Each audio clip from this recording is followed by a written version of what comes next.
છતાંય કોઈ મારી મદદ ન કરી શક્યું, ત્યારે દ્વારિકાધીશ મારી મદદ કરવા આવ્યા.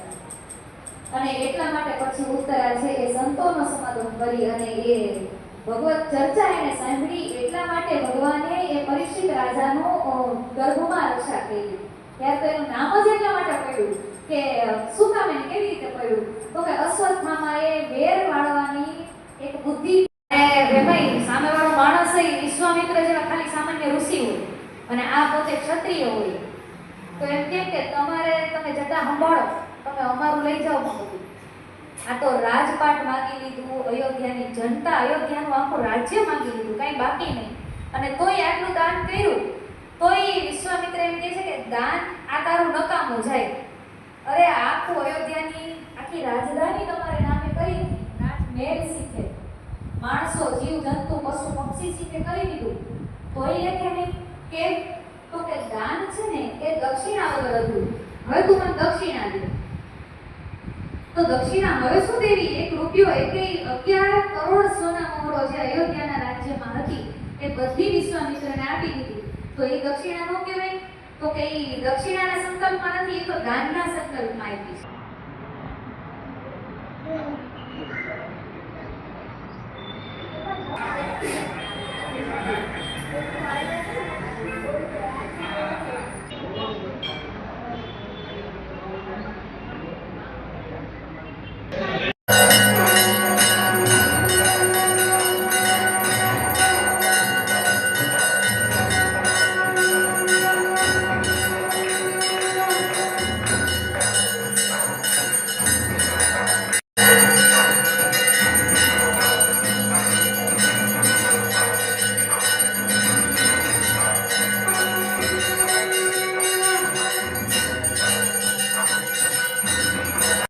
વર્તમાન ચેમ્પિયન છે. જય જલારામ. હું ચેતના પંડ્યા પાઠ બોલતી હતી. શ્રી સરિતા મહિલા મંડળ કે જેના સંસ્થાપક શ્રી વિનાયક પંડ્યા હતા, તેઓ આજે આપણી વચ્ચે નિયાત નથી, પરંતુ તેમના જન્મદિવસ નિમિત્તે આજે અમે શ્રી ઉર્વિબેન પુરોહિત કે જેઓ ધાર્મિક મનના તેઓ કથાકાર છે, તેનું અમારી પાસે ધાર્મિક પ્રવચન રાખેલું હતું. અત્યારે જૂન મહિનો એટલે વરસાદી વ્રતની શરૂઆત હમણાં જ થશે.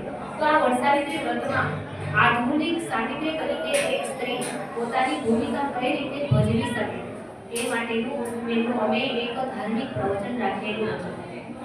આ પ્રવચનમાં ઘણા બધા બહેનોએ ધાર્મિક લાભ લીધો હતો. જલારામ મંદિર ભક્તિધામ ખાતે શ્રી ઉમરકર સાહેબના સહકારથી અમે આજે આ કાર્યક્રમ કરી શક્યા હતા. ધન્યવાદ. હું પુરોહિત પંડ્યા શ્રીમદ ભાગવત કથા વગેરે કથાઓ કરું છું, અલગ અલગ પ્રવચનો પણ કરું છું. એમાં આજે શ્રી ચેતનાબેન પંડ્યા દ્વારા ચાલતા સંગીત મહિલા મંડળ દ્વારા એક કાર્યક્રમ સુંદર યોજાયો હતો. જૂનાગઢ બાયપાસ ઉપર નાંદરડા